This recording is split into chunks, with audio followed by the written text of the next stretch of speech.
히브리서 11장 1절에서 6절까지 말씀입니다. 히브리서 11장 1절에서 6절까지 말씀 제가 봉독해 올립니다. 믿음은 바라는 것들의 실상이요 보이지 않는 것들의 증거니 선진들이 이로써 증거를 얻었느니라. 믿음으로 모든 세계가 하나님의 말씀으로 지어진 줄을 우리가 아나니 보이는 것은 나타난 것으로 말미암아 된 것이 아니니라. 믿음으로 아벨은 가인보다 더 나은 제사를 하나님께 드림으로 의로운 자라 하시는 증거를 얻었으니 하나님이 그 예물에 대하여 증언하시니라. 그가 죽었으나 그 믿음으로써 지금도 말하느니라. 믿음으로 에녹은 죽음을 보지 않고 옮겨졌으니 하나님이 그를 옮기심으로 다시 보이지 아니하였느니라. 그는 옮겨지기 전에 하나님을 기쁘시게 하는 자라 하는 증거를 받았느니라. 믿음이 없이는 하나님을 기쁘시게 하지 못하나니 하나님께 나아가는 자는 반드시 그가 계신 것과 또한 그가 자기를 찾는 자들에게 상 주시는 이심을 믿어야 할지니라. 아멘. 그럼 이 말씀 가지고 믿음이 없다면 할 수 없는 일들이라는 제목으로 우리가 하나님의 말씀을 전하도록 하겠습니다. 오늘부터 12월 둘째 주까지 저희가 히브리서 11장을 가지고 지난번에는 이제 마태복음 13장을 가지고 천국에 관해서 저희가 고민했다면 오늘 이제 히브리서 11장을 가지고 저희가 믿음이 무엇이냐, 우리가 믿음이라는 게 뭔가라고 하는 부분을 저희가 함께 살펴보려고 합니다. 오늘 우리가 가지고 있는 믿음과 그리고 성경에서 히브리서 11장에서 말하고 있는 믿음과의 차이를 우리가 조금 더 헤아려 보고 살펴보려고 합니다. 기독교 신앙, 우리가 이제 일반적인 이런 신앙 속에서 믿음이라고 하는 것을 가끔 이 지적인 부분으로 제한하는 경우가 많아요. 그래서 믿음이라는 것은 이런 거고 또 신앙이라는 건 이런 거다라고 해서 자꾸 어떤 지적이고 뭔가 사고 이런 어떤 이런 생각 속에서 믿음을 생각을 많이 해요. 근데 히브리서 이 저자는 믿음은 그런 게 아니다. 믿음이라고 하는 것은 하나님이 우리의 삶 속에서 살아갈 수 있도록 하나님이 우리 가운데 주신 것이다. 하나님의 말씀이 그렇잖아요. 약속이라고 하는 것이 하나님 우리의 삶과 전혀 상관없이 하나님의 약속을 주셨다면 어떻게 약속을 우리의 삶 속에서 신뢰하고 약속을 붙잡고 살아갈 수 있겠어요? 그러니까 하나님의 약속은 삶 가운데 주셨다는 거예요. 삶을 살아가는 자들에게 주신 것이지 삶과 전혀 동떨어져 있는 산 속에 들어가 있거나 아니면 저 깊은 어떤 남이 모르는 이런 어떤 섬에 들어가 있는 사람들에게 주시는 약속이 아니라 이 세상에서 부딪히고 뭔가 갈등하고 세상과 부딪히면서 때로는 세상에 핍박을 받고 세상에 조롱을 당하고 손가락질을 당하는 그런 삶을 살아가는 사람들이 붙잡을 수 있도록 삶을 살아가는 자들에게 주시는 약속이라는 거예요. 그럼 믿음도 마찬가지로 이 삶 속에서 약속을 붙잡고 살아갈 때 경험할 수 있는 그리고 살아낼 수 있도록 하시는 믿음이라는 거예요.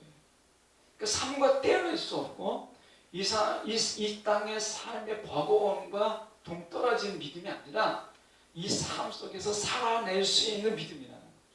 그래서 여러분 이 세상에서 내가 하나님의 약속을 내가 붙잡고 신뢰하고 그뿐만 아니라 그 약속을 세상 속에서 내가 증거하는 거예요.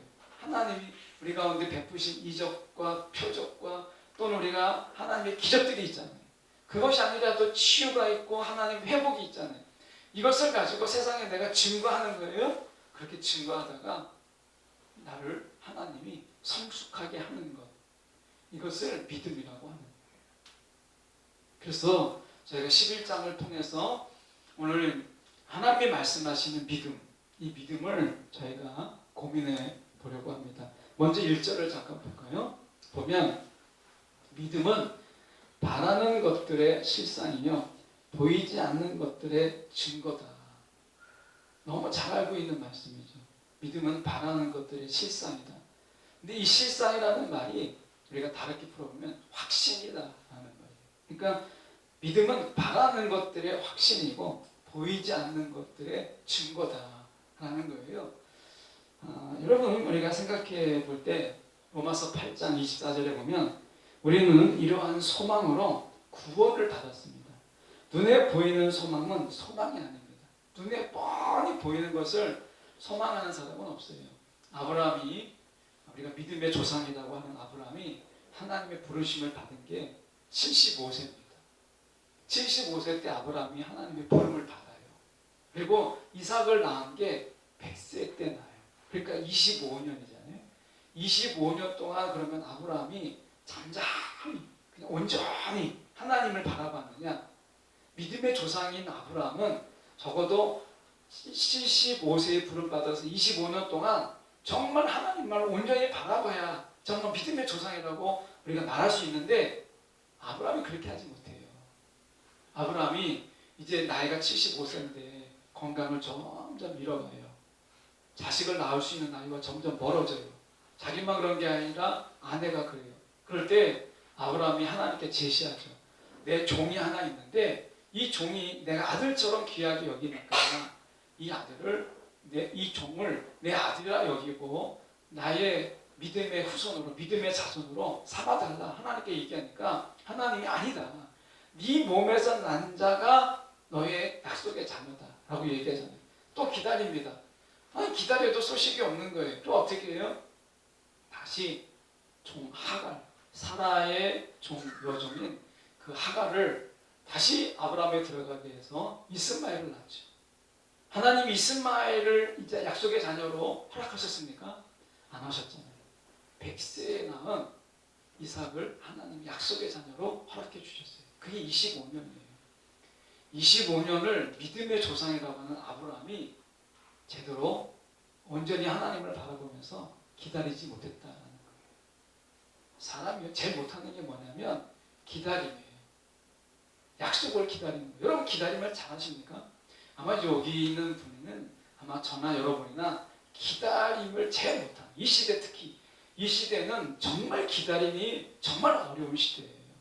근데 아브라함도 25년의 삶을 제대로 기다리지 못했어요. 근데 믿음의 조상이 되었어요.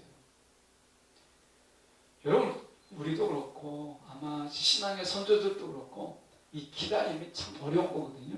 그러면 믿음이라는 게 뭐냐라는 게, 믿음이라는 게 아브라함을 우리가 바라본다면 이 믿음이라고 하는 것은 바라보도록 하시는, 바라볼 수 있도록 계속해서 확신을 주시는 하나님의 선물, 이게 믿음이에요.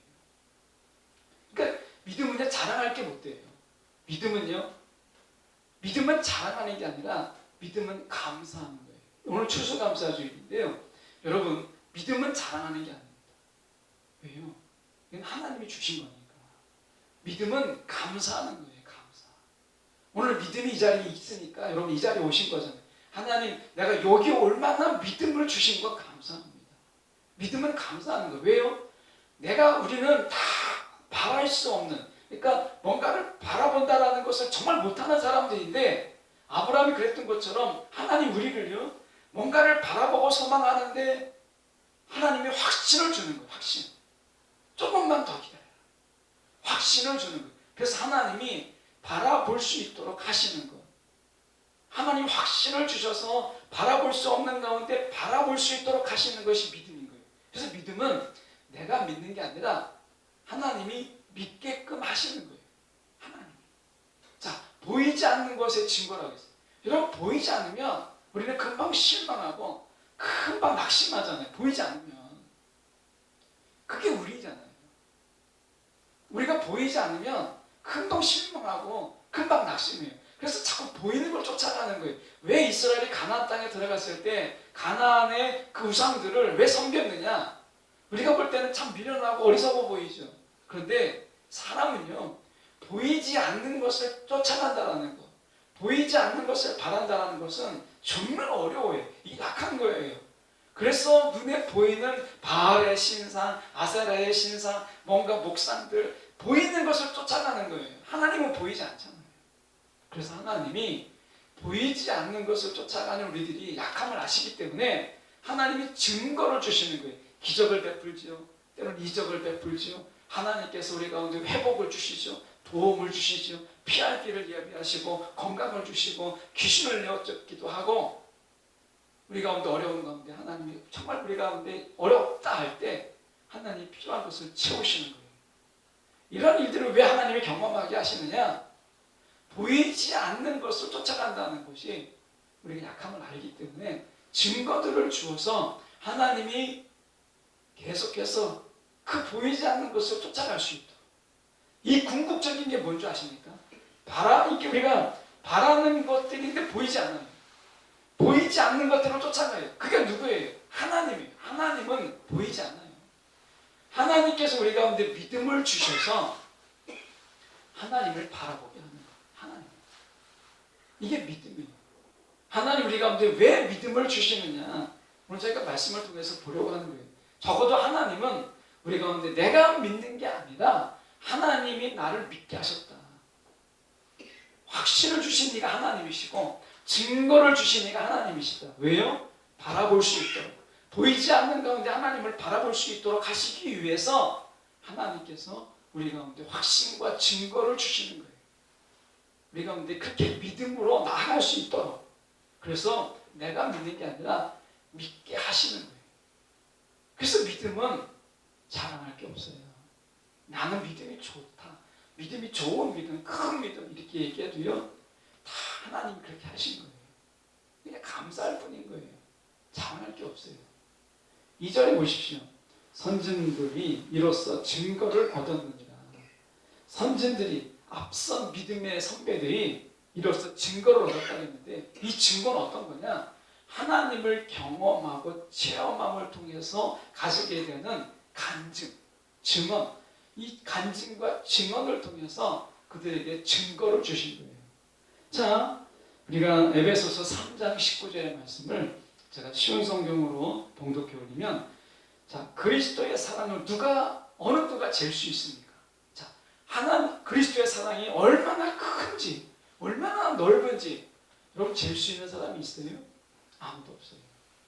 그래서 사도 바울이 뭐라고 얘기했냐면, 그러나 그 사랑을 체험하여, 그 그리스도의 사랑을 체험하여서 하나님의 충만함이 여러분의 마음속에 채워지기를 기도해요. 이렇게 얘기합니다. 그러니까 그리스도의 사랑은 잴 수 없어요. 누가 잴 수 있겠어요? 그래서 그리스도의 사랑은 그 크기와 넓이를 알 수 없기 때문에 체험해야 된다라고 얘기해요. 체험해야 된다. 경험해야 된다라고 얘기하는 거예요. 그래서 믿음의 선진들이 그런 하나님의 사랑, 하나님의 자비, 하나님의 인애를 그들이 경험하잖아요. 이 경험한 것을 통해서 그들에게 증언함이 생기고 간증이 생기는 거예요. 이것이 우리들에게는 증거가 되는 거예요. 야, 하나님 진짜 이런 분이구나. 야, 하나님이 보이지 않지만 하나님은 정말 인애가 많으신 분이시고 사랑이 충만하신 분이구나. 이런 증거들을 선진들을 통해서 우리 가운데 주어지는 거예요. 이 하나님의 경험을 할 때 이 성경에서는 아주 특수한 단어를 저희들에게 소개해요. 신명기 11장 2절의 말씀에 보니까 너희 하나님 여호와의 훈련을 보고 경험한 사람들을, 이렇게 여호와의 훈련이라는 말이 나옵니다. 이것은 신명기 8장 5절 우리말 성경에도 그대로 받았는데요. 그러니 너희 마음에 사람이 자기 아들을 훈련하듯, 이렇게 얘기합니다. 자기 아들을 훈련하듯. 하나님이 보이지 않는 가운데 하나님을 바라보고 보이는 증거가 없으니까 하나님을 보지 못하고 낙심하잖아요. 그래서 그들에게 하나님을 경험하게 해야 되는데 하나님을 어떻게 경험하느냐? 하나님의 훈련, 여호와의 훈련을 통해서 하나님을 경험하게 하는 거예요. 여호와의 훈련. 아브라함에게도 믿음의 훈련이 있었어요. 그게 뭐냐? 100세에 낳은 이삭. 얼마나 귀하겠어요. 눈에 넣어도 아프진 않잖아요. 100세 아들 낳았으니까 얼마나 귀하겠어요. 근데 하나님이 그가 어느 정도 성장했을 때, 대략 한 118세, 한 120세 됐을 때 아브라함이 20세, 좀 못된 20세 청년으로 자란 이삭을 하나님이 바치라고 하잖아요. 믿음의 훈련이에요. 믿음의 훈련. 이 믿음의 훈련을 통해서 아브라함은 비로소 하나님을 깊이 깨닫게 돼요. 아, 내가 이삭이 나의 우상이 되지 않도록 100세 때 낳은 이삭이 정말 애지중지하잖아요. 그런데 그 자식이 나에게 우상이 되지 않도록 하나님께서 드리라고 하잖아요. 하나님만이 나의 하나님이에요. 자식도 내 우상이 될 수 있음을 하나님은 아셨기 때문에 믿음의 훈련을 통해서 이삭을 바치게 하는 거예요. 그리고 하나님만을 온전히 바라보게 하는 거예요. 믿음의 훈련이죠. 하나님을 경험하잖아요. 그리고 아브라함은 이삭을 바침을 통해서 하나님이 예수 그리스도를 세상에 내어주는 아비의 고통, 아브라함이 하나님의 마음을 헤아려요. 하나님을 경험하는 거예요. 너무 놀랍잖아요. 아브라함이 어떤 믿음이 있다고 했어요? 나중에 우리가 히브리서 11장을 계속해서 보겠지만 아브라함 이삭을 바칠 때 죽어도 다시 살리실 것을 믿었다고 얘기했어요. 그 믿음의 훈련을 통해서 아브라함이 믿음이 얼마나 굳건해졌는가를 우리가 보게 돼요. 여러분, 신앙이 거저되는 게 아니라 하나님을 경험하는데 하나님의 여호와의 훈련이 있었다는 거예요. 훈련. 혹시 여러분 가운데 하나님의 경험을, 하나님의 사랑을, 하나님의 용서를, 하나님의 긍휼을 경험하기 위해서 그냥 밋밋하게 있으면 그런 일들을 경험할 수 없으니까 하나님이 여호와의 훈련을 통해서 여러분 그것을 경험하게 하시는 거예요. 금년 한 해 동안 아마 우리 모두가 이스라엘 백성 전체가 홍해바다를 건너는 것을 그 세례라고 하거든요. 모든 사람들이 다 홍해바다를 건너을 통해서 모든 사람들이 다 할례를 경험했어요. 세례를 경험했어요. 여러분, 오늘 우리가 이 코로나19로 인해서 다 어렵고 힘든 시기를 살아가고 있어요. 어쩌면 다 하나님이 마치 신병교육 때에 다 우리를 부르셔가지고 하나님 믿음의 훈련, 여호와의 훈련을 하신 것처럼 2020년은 우리가 하나님의 훈련의 때잖아요. 2020년. 그래서 우리가 이 훈련을 통해서 하나님을 경험하고 하나님을 체험할 수 있도록 단체로 하나님이 마치 신병교육 때 부른 것처럼 그렇게 우리를 부르셨잖아요. 그런데 더 어려운 분도 있고 이 어려움을 겨우겨우 이겨낸 분도 있어요. 그런데 중요한 것은 자식을 훈련하듯이 하나님이 그를 훈련하셨다라고 하는 것을 기억하십니다. 이것은 하나님을 경험하게 하는 거예요. 우리를 하여금 선진들이 믿음의 증거를 가지게 하는 것처럼 우리 가운데 간증을 갖게 하기 위해서. 여러분 어떤 간증을 가지세요? 사실 추수감사주일에는 우리가 하나님께 올려야 될 가장 아름다운 제물은 감사의 제물이에요. 우리가 한 해 동안 하나님께서 베풀어 주시고 하나님을 경험하게 하셨던 그 놀라운 하나님의 은혜, 이것을 우리가 간증하는 것이죠. 여러분, 우리가 보면 말씀 속에서 우리가 3절의 말씀을 보십시오.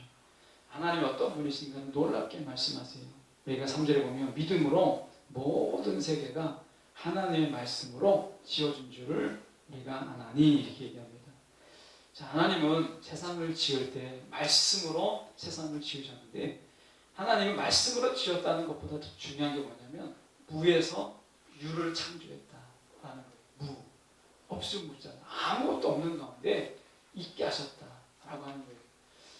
우리가 성경을 보면 마태복음 19장 26절의 말씀을 보면 이렇게 되어 있습니다. 사람에게는 불가능한 일이다. 그러나 하나님께는 모든 것이 가능하다. 사람에게는 불가능한 일이지만 하나님께는 모두가, 하나님께 되는 게 있고 안 되는 게 아니라 하나님께는 모든 것이 가능하다. 이게 예수님께서 하신 말씀이에요. 그러면 무에서 유를 말씀으로 창조하셨다는 얘기는 뭐냐면 가능성 제로예요. 가능성이 아무것도 없는 거예요. 근데 하나님이 있게 하셨어요. 유를 창조하셨어요. 이것은 가능성이 100%예요. 그러니까 내가 하나님의 가능성이 없는 가운데서 하나님은 가능성 제로에서 가능성 100%를 만들어내실 수 있는 분이 우리가 믿는 하나님이라는 거예요. 여러분, 우리가 할 수 없을 때 하나님도 할 수 없다고 생각을 해요. 신앙 가운데서 우리가 정말 어려운 일에 부딪히게 되고 난관에 부딪히게 되고 우리가 할 수 없는 도저히 의사들도 치료할 수 없는 어떤 병에 걸렸을 때 때로는 너무나 큰 슬픔과 어려움 우리 가운데 있게 됐을 때 그럴 때가 있잖아요. 때로는 하나님이 너무나 고통 속에 있을 때 하나님이 하나님의 곁에 두시는 하나님의 사랑으로 인도할 수 있어요. 근데 어떤 경우에는 우리가 절망하고 좌절할 때 우리가 이제 가능성이 제로예요. 그럴 때 야 하나님도 할 수 없다고 생각을 많이 하죠. 왜냐하면 하나님이 계셨다면 이런 문제까지 오지 않았고 이런 어려움까지 오지 않았을 거라고 생각을 하는 거거든요. 그런데요 하나님이 원하시는 건 뭐예요? 경험이고 체험이에요. 우리 가운데 증거를 주시기를 원하시는 거예요. 그래서 우리 가운데 가능성 제로에 부딪히게 하시죠. 정말 도저히 가능성이 없는 거예요. 이 가능성 제로에 있을 때 하나님은 비로소 시작하세요. 우리가 끝이라고 하는 그곳에서 하나님은 시작하시는 거예요. 그게 무에서 유를 창조하시고 말씀으로 세상을 창조하셨다는 말씀이에요.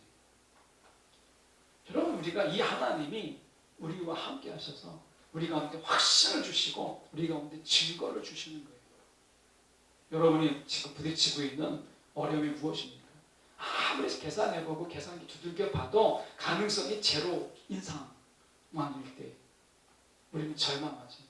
그런데 하나님을 기억하십시오. 오늘 히브리 저자는 뭐라고 얘기하냐? 하나님 어떤 분이시냐? 가능성이 제로에서 가능성 100%로 이끄실 수 있는 하나님. 모든 것이 가능한 하나님. 우리는 불가능하지만 모든 것이 가능한 하나님. 이 하나님을 우리 가운데 말씀해요. 오늘 이 하나님이 우리 가운데 함께 하신다는 거예요. 참, 이 하나님 앞에 아벨은 어떤 제사를 드렸느냐가 중요하죠. 우리가 예배하고 있기 때문에 보시면 4절에 믿음으로 아벨은 가인보다 더 나은 제사를 하나님께 드림으로 의로운 자라 하는 증거를 얻었다라고 얘기합니다. 그러니까 여러분 가인의 제사와 아벨의 제사를 많이 이야기하잖아요. 가인은 농사를 드렸고 농사의 제물을 드렸고 아벨은 피의 제사를 드렸기 때문에 하나님 연합했다 이런 얘기합니다. 그런데 히브리 저자는 지금 그런 얘기를 하지 않아요. 히브리 저자는 가인은 믿음의 제사를 안 드렸고 이 아벨은 믿음의 제사를 드렸다. 이것만 이야기해요. 그러니까 아벨이 어떤 믿음의 제사를 드렸는가라고 하는 것을 우리가 살펴봐야 되겠죠. 고린도후서 5장 7절의 말씀에 보니까 우리가 믿음으로 행하고 보는 것으로 행하지 아니함이라. 믿음으로 행했다. 우리가 믿음으로 행해야 된다라고 이야기하잖아요. 그렇죠? 믿음으로 행합니다. 골로새서 2장 5절에 보니까 이렇게 되어 있습니다. 너희와 함께 있어. 너희가 질서 있게 행함과 그리스도를 믿는 믿음. 자, 질서 있게 행함과 믿음을 같이 놓았어요. 사도 바울이. 그리고 야고보서 2장 22절에 우리가 너무나 잘 알고 있는 말씀이죠. 그대로 보는 대로 믿음이 그의 행함과 함께 작용한다. 믿음은요, 행함과 함께 작용했다는 거예요. 행함과 함께. 그러면 우리가 다시 돌아가서 아벨이 드린 제사가 어떤 제사였느냐? 아벨은요, 믿음으로 제사를 드렸는데 드림이 있는 제사였어요. 드림이 자신을 내어 드리는 제사였다는 거예요. 가인은 그렇지 않았어요. 제물은 드렸지만 자신을 드리는 예배는 아니었어요. 예배의 가장 본질이 뭐냐? 제사의 가장 본질이 뭐냐면 나를 드리는 거예요. 나를. 하나님이 나를 드리는 마음으로 제물을 드리는 거거든요. 그러니까 하나님 앞에 우리가 예물을 드리잖아요. 우리가 예배에 여러 요소가 있어요. 찬양이 있어야 되죠. 하나님을 높여야 되니까. 찬양과 경배가 있죠. 그리고 기도가 있어요. 예배 요소에 기도가 있어요. 말씀이 있어요. 그리고요 예물이 있어요. 예물이요 예배 요소예요. 찬양과 감사와 경배가 있고 그 하나님 앞에 여러분 우리가 기도가 있죠. 그리고 하나님 앞에 말씀이 있어요. 말씀의 선포가 있어요. 그리고 예물이 있는 거예요. 예배 요소에 예물이 있는 거예요. 예물이 뭐예요? 하나님이 들려주신 말씀 앞에 내가 나를 온전히 드리는 거예요. 예배의 본질은 드림에 있는 거예요. 나를 온전히 드리는 거예요. 근데 아벨은 이 드림에, 믿음의 드림이 있었어요. 하나님 앞에. 근데 가인은 예물을 드렸는데 나를 드리지 않았어요. 나를 드리는 마음으로 예물을 드릴 때 하나님이 연락하십니다. 예물을 드릴 때 우리가 인색하거나 억지로 드리는 게 아니라 예물은 뭐냐? 하나님 이제 나를 드립니다. 라고 하는 게 나를 드립니다. 그 전에 정원이가 그때 헌금을 할 때 한번 말씀드렸죠. 이 재정에서 이제 막 하는데 장로님이 비어있네 하고 이제 빈 봉투를 넣었는데 거기다 뭐라 하면 그 드림의 금액을 쓰는 난에 이정원 이렇게 써가지고 드린 적이 있어요. 근데 제가 그때 얼마나 은혜를 받았는지, 왜냐하면 돈을 드린 게 아니라 정원이를 드린 거예요. 정원이를. 금액란에 이정원이라고 써서 탁 보내서 드렸는데, 야, 이게 진짜 이게 예물이다 라는 생각을 그때 참 많이 참 은혜가 됐어요. 여러분, 예물은요 나를 드리는 거예요. 나를 드리는 것을 표하기 위해서 예물을 드리는 거거든요. 나를 드리는 마음으로 드리는 거예요. 아벨은요 믿음의 제사를 드렸어요. 어떻게? 나를 드렸어요. 나를 드림으로 예물을 드린 거예요. 근데 가인은 나는 빼고 예물만 드렸어요. 그러니까 하나님 연락하지 않죠. 그래서 성경에 보면 가인의 예물도 연락하지 않았고 가인도 하나님께서 연락하지 않았어요. 근데 아벨은요 그렇지 않아요. 아벨의 제물도 받으셨지만 아벨도 받으셨어요. 아벨도 연락했다는 거예요. 이게 믿음의 제사인 거예요. 나를 드렸다는 거예요. 그러니까 믿음은 행함이 따르잖아요. 그러니까 아벨의 믿음은 어떤 행함이 있었느냐? 나를 드리는 행함이 있었다는 거예요. 나를 드리는. 여러분, 우리 가운데 빌립보서 2장 13절의 말씀에 보니까 너희 안에서 행하시는 이는 하나님이시니. 우리 가운데 하나님이 계셔요.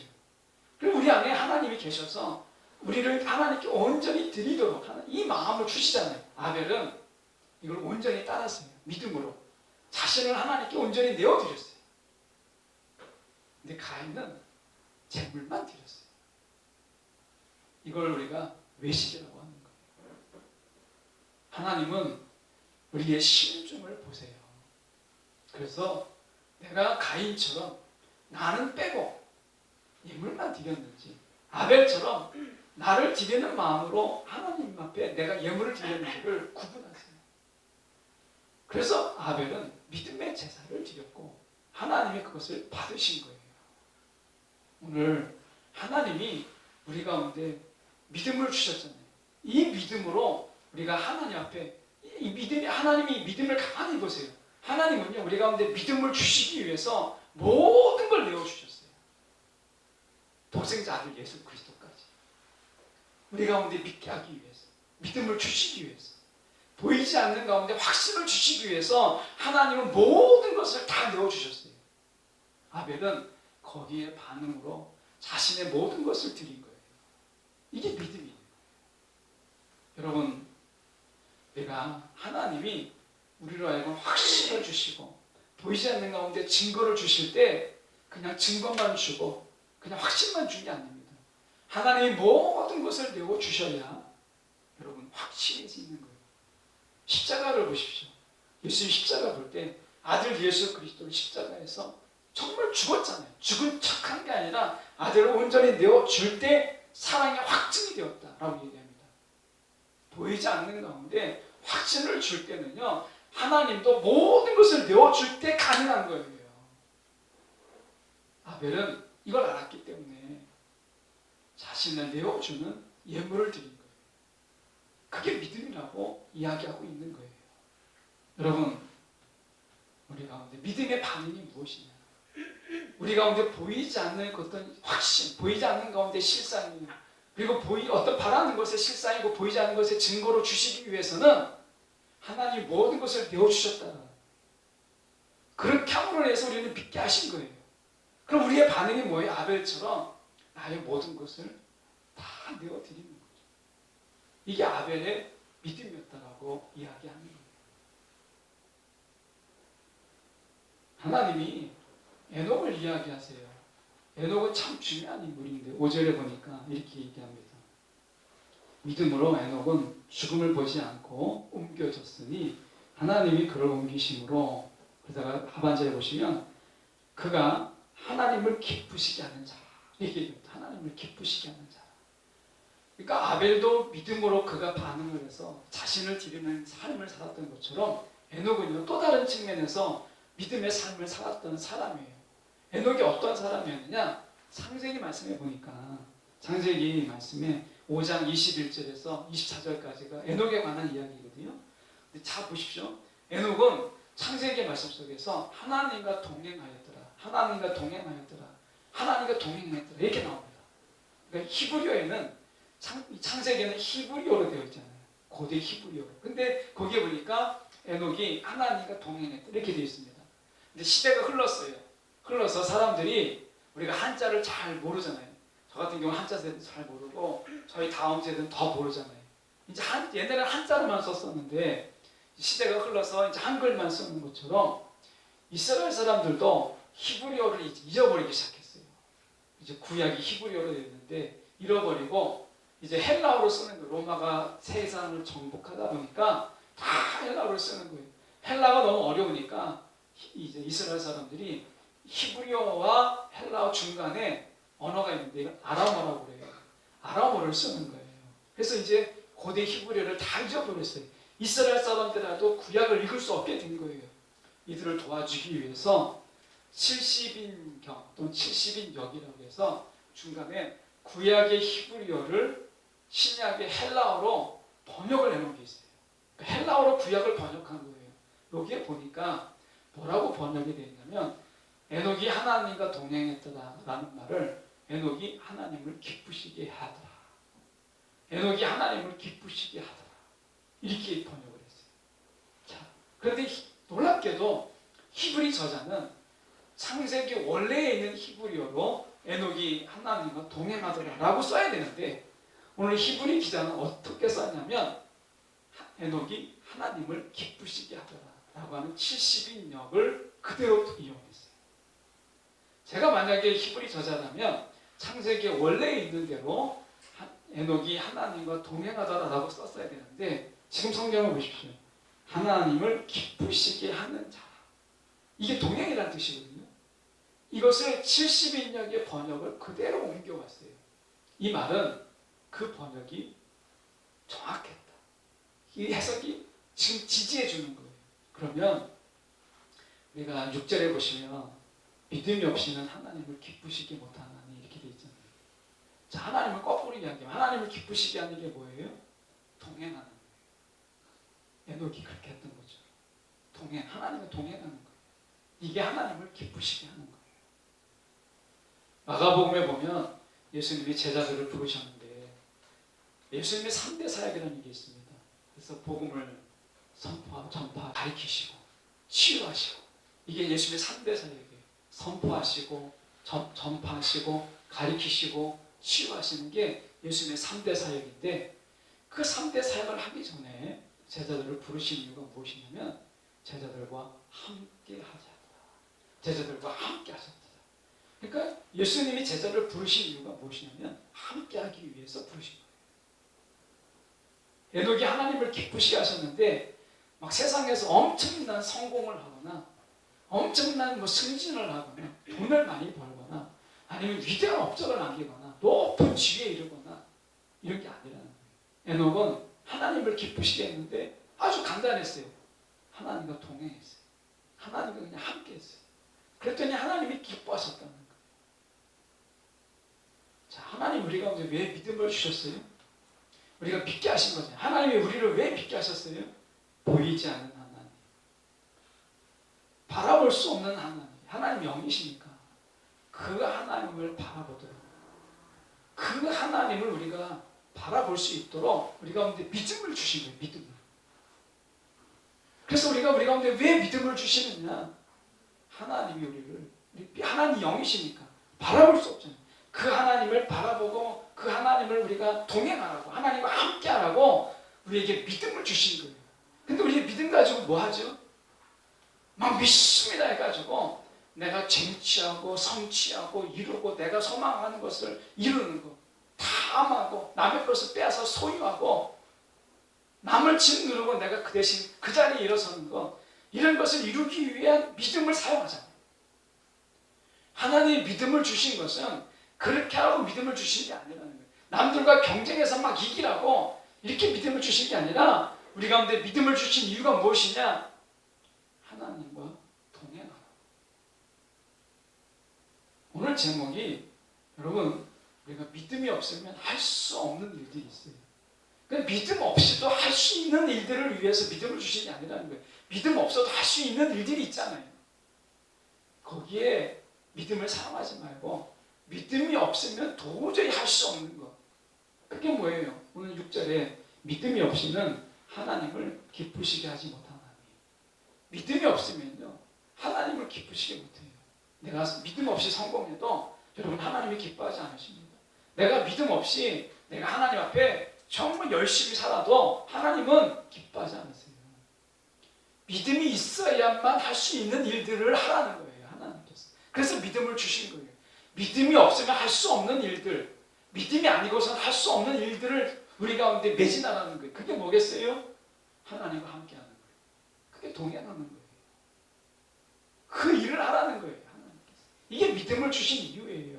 자, 그래서 하나님이 하나님과 동행을 해야 되는데, 하나님과 함께 해야 되는데, 이렇게 말하면 참 어려워하죠. 그래서 하나님이 우리 가운데 말씀하시는 것이 6절을 가만히 보세요. 보시면 하나님께 나아가는 자는 반드시 그가 계신 것과 하나님의 계심을 믿어야 되겠죠. 그런데 그 다음 보시면 우리가 하나님과 동행하는 첫걸음을 이야기하고 있어요. 그가 자기를 찾는 자들에게 라고 얘기해요. 자, 하나님을 찾는 방법은 어려운 게 아니에요.